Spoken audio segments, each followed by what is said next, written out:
About a month ago, Monoprice was kind enough to send me 7 of their printers, basically one of everything they make, and about 30 kilograms of filament to make this project a reality.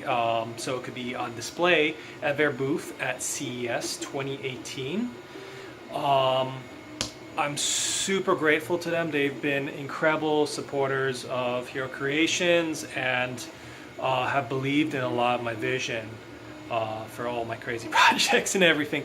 So I'm really gonna be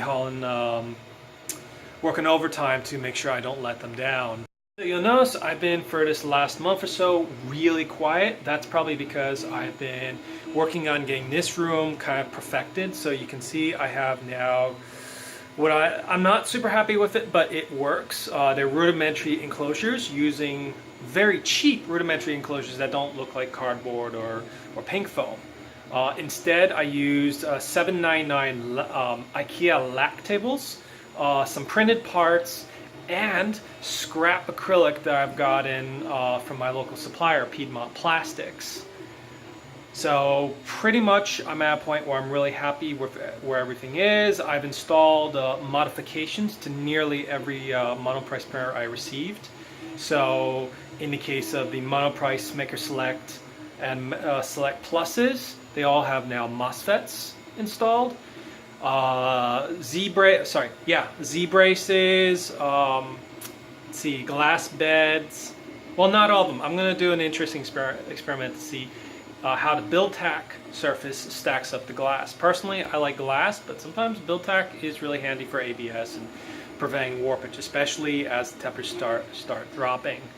So yeah, nearly every printer has been modded and upgraded, and I do plan to do a video for every single printer on what mods I recommend, as well as any ancillary tools and things, little hacks to make printing on a budget much easier.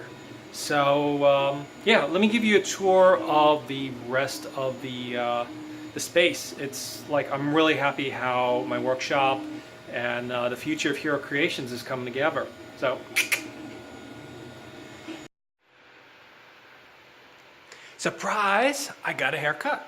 And this is my humble little workshop. Finally finished putting together these 2 beautiful tables using unit struts from Home Depot, which is super sturdy. Like I could probably put this car on top of it and it wouldn't buckle under weight. It's crazy how strong these tables are, and they're on casters, so I can roll them around.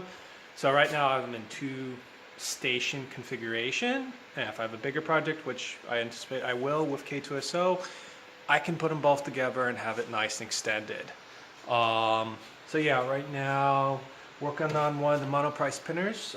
One of the fans, unfortunately, the bearing started to crap out, and I was starting to get some heat creep issues. So fortunately, I had a spare 24-volt fan, swapped it in, faster and quieter than ever. So next step is I'm going to probably stick in a glass bed, a little nice mirrored, beautiful, and super easy to remove parts. Glass bed. Like I'm not a huge fan of build-tack because sometimes it sticks a little bit too well if you have the nozzle too close to the bed. So yeah, glass is my thing. What else do we have here? I actually have Genji about to kind of sitting out. I'm going to be revisiting him for a future convention. It's going to be super cool, super fun. But yeah, this is the workshop. I'm super proud of it. The lighting is still a little bit weird, so I'm still working on it. I'm probably going to print some mounts that can go like have a rod and set up some cameras and things so I can actually start live streaming, like really a good live streaming setup, not the crappy setups I've been doing in the past. So exciting times. All right, so ever wonder what one day of printing with about 6 printers like Monoprice Maker Selects will net you? Well, wonder no more. Ta-da! A leg. Well, more like a shin. So the foot's gonna rest right about here. So this is the shin going up and up and up and up and up and up and up. There's one more bigger piece that's printing right here that has a bunch of kind of nubby points. And then you got the knee joint right here. I mean, this should give you an idea of how bloody big this thing is gonna be. Well, 7 feet 10 inches, I believe. No, wait, 7.1 feet. Yeah, just it's gonna be massive. I'm just praying that I have enough filament. Well, 30 kilograms should do it. I'm praying this thing at about 30% infill, 2 layers, 3 layers thick, depending on the part. Anyways, tomorrow it's gonna be a bigger, brighter, crazier day. Probably we're gonna work on the head and the other leg, and then starting getting these things filled in and the acetone smooth.